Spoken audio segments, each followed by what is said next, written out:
All right, we are back with the GSMC Wrestling Laureate podcast brought to you by the GSMC Sports Network. I'm your host, Eric Rodriguez, here every Monday through Friday, 8 p.m. Pacific time, 11 p.m. Eastern time.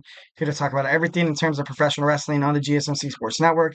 We talk about all the action inside and outside of the ring, backstage curtain drama. We also talk about superstar, inactive statuses, injury updates, their contract negotiations, extensions, and signings.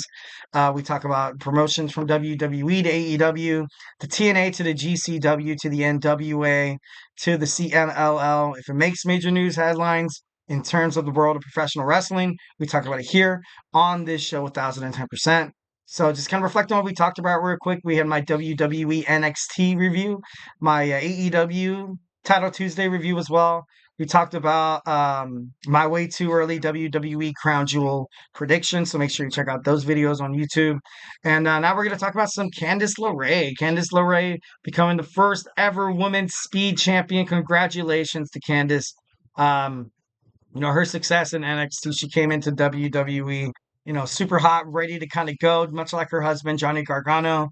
But, the bookings was a little, a little stale, in my opinion. I feel like they still are stale with Johnny Gargano. Having him, DIY lose the tag team championships right off the bat was kind of lame. But, Candice LeRae, you gotta respect that. You know what I mean? And history has been made, so that's pretty cool. Knocking off Io Sky. Io Sky is, one of the top tier wrestlers on Monday Night Raw, and Candice LeRae was able to kind of shock the world, kind of be that underdog, kind of a childhood dream of making it to the main stage on the main roster, winning a singles championship in WWE for the first time outside of NXT. So I thought that was pretty cool. That's awesome. Obviously, congratulations to Candice. Um, a lot of people. There's obviously a lot of scrutiny online. It's just an internet champion. You know what I mean? Like, it's only 3 minutes. Like, there's a lot of hate. Like, obviously there's a lot of hate. You know, but you got to give credit when it's due. And the way Candice LeRae has been inside the ring, kind of that cold-hearted killer, the way she was with Indy Hartwell. I think she's gonna have a new kind of direction in her character. Um, and like I said, beating somebody with the prestige of Io Sky is going to do wonders for her career. I personally like it. I feel like it's going to be great. And 1,000%. I got a chat from my man Kevin Kervin Abreu. People want women mid card title. Um, Speed champion makes sense.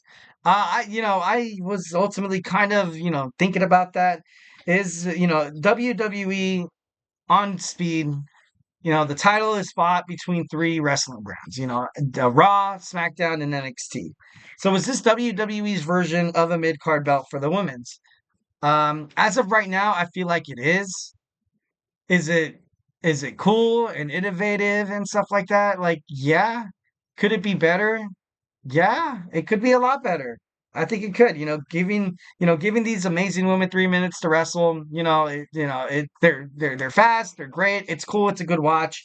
Obviously it aired today, although it was taped in Nashville, Tennessee. Um, I feel like the talent on the rosters in terms of the women's in all of WWE is amazing. Is amazing. And Candice LeRae was able to beat out top names like, Piper Niven, Naomi, Kairi Sane, Lyra Valkyria, and Io Sky. Definitely would love to kind of see that. But there's still talent that continues to kind of be swept under the rug and kind of stays under the radar. You know, um, for example, we have Nia Jax, which was her title run the first time was kind of a joke and ended abruptly. And then like she's been, she was released, not released to released from WWE, then came back. And when she came back, still her bookings and her not becoming a champion that a lot of WWE Universe, a lot of wrestling fans thought that she was capable of doing. And she's been on SmackDown, absolutely killing it, absolutely having a dominating reign, as that's what Bailey said. But Nia Jax, she's gonna have the championship for a long time. And I feel like it's kind of owed that she does have the championship. She has a long championship reign. She's been having a dominant run.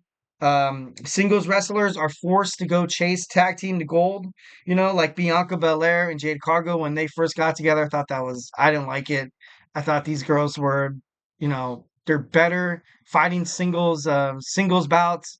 But them as a tag team, I'm starting to warm up to them a little bit. I think it's overall great, but they're very dominant, very dominant. Not really, much of a surprise factor, like where you have the Pure Fusion Collective, or you have the Unholy Union, Chelsea Green and Piper Niven and stuff like that. Always kind of leaving the door open for potential like wins. And it seems like since Bianca Belair and Jade Cargill has had the WWE Women's World Tag Team Championships, it's kind of it's not boring. I can't really say that word because I feel like their matches are great. They do put on great matches, but I feel like just overall, it's forcing a lot of single superstars because you don't have a mid card belt in the women's division. I don't know, it'd be kind of crazy. Got another chat from Curvin. Abreu, do you think WWE needs more titles? No, or would give them interesting storylines? I think it would. I feel like a lot of people say, oh, they could be, too much belts, too many belts. I think it was Arn Anderson. I think it was Arn Anderson who said that, WWE has too many belts. They have too many belts. You know, I don't think so. You see what's happening on AEW right now, and then also on NXT. There's a Women's North American Championship. There's a mid card. I think the Speed Championship. Let's just. My hardcore take on it is I don't. I'm not really a huge fan of it. You know, 3 minute matches. People. High flying. It's made for fast superstars. But then you've seen people like Bronson Reed fight. For the Speed Championship. I ultimately was kind of advocating for WWE for bringing back a cruiserweight division, kind of, something like a 205 Live. Because once when 205 Live went under, you saw a lot of amazing talents like Mustafa Ali kind of fall under, Cedric Alexander, TJ Perkins, who's that guy? The gentleman, Jack Gallagher as well. You've seen a lot of, amazing superstars that were great. And we're getting a lot of positive reinforcement from the fans on 205 Live. But then, obviously that show was cut, and then kind of forcing a lot of these stars to be hidden under the radar, which is why these women are suffering as well from not having a mid card. There should be definitely a women's Intercontinental Championship and also a women's United States Championship on Raw and SmackDown. That just makes the most sense. And like kind of like what Corbin Abreu was saying, it's makes for interesting storylines. And much like TKO after acquiring WWE, you've kind of had them pick up on a lot of tendencies that the UFC have. The UFC, they have a lot of belts too. They have a lot of belts too, and fans don't really, they don't look at the belts like, oh, one's less prestigious than the other. Like, yeah, there are tiers or levels of some of how, who exactly is capable of winning the United States Championship as opposed to like a WWE Championship. But there still are some kind of blurred lines. Like, I feel like the LA Knight could do it. He can go on a nice WWE title run. I feel like Logan Paul could have done it as well. And the Intercontinental Championship, obviously, Gunther, he did it. He became the World Heavyweight Champion. Sami Zayn came so close last night, or last Monday night on Monday Night Raw. He came so damn close of becoming a World Heavyweight Champion. And I don't know, it just seems kind of crazy. There's also a lot of potential women's single stars and a lot of returning stars as well that could definitely have make the title prestigious. Right off the bat, they win the women's Intercontinental Championship or the women's United States Championship.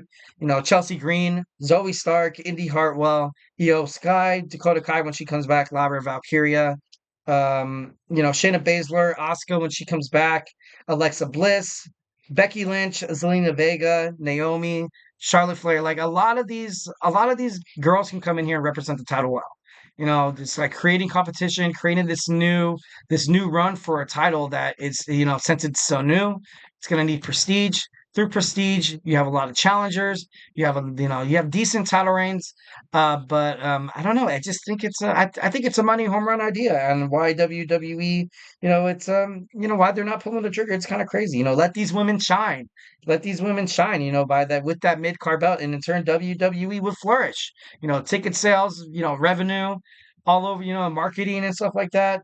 Um, and I was talking about the mid card title becoming a stepping stone, 1,010%, and just like having one big main title. You're having all these girls fight for one damn thing. It creates for repetitive storylines. Because at the same time, you're like, all right, yeah, Candice LeRae would probably never ever challenge somebody like Rhea Ripley or Nia Jax or Charlotte Flair.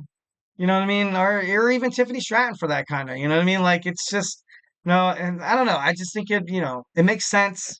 Happy that WWE did have this initiative of the Women's Speed Championship. I'm proud of Candice LeRae of, after debuting from NXT, she was kind of under the radar for quite some time. She finally got her fame. She's getting her glory. Long may she reign, and hopefully that WWE brings a mid card title for each division, Raw and SmackDown, sooner rather than later, because it's gonna be money. It's a money idea. All right, guys. So do not go anywhere. We have my fifth and final segment, something I do every Wednesday. We talk about Wednesday's weekly wrestling news, all the breaking news headlines surrounding the sports entertainment industry in terms of professional wrestling. So, grab your favorite snack, grab your favorite ice cold beverage, and we will be back. So, hey, do not go anywhere.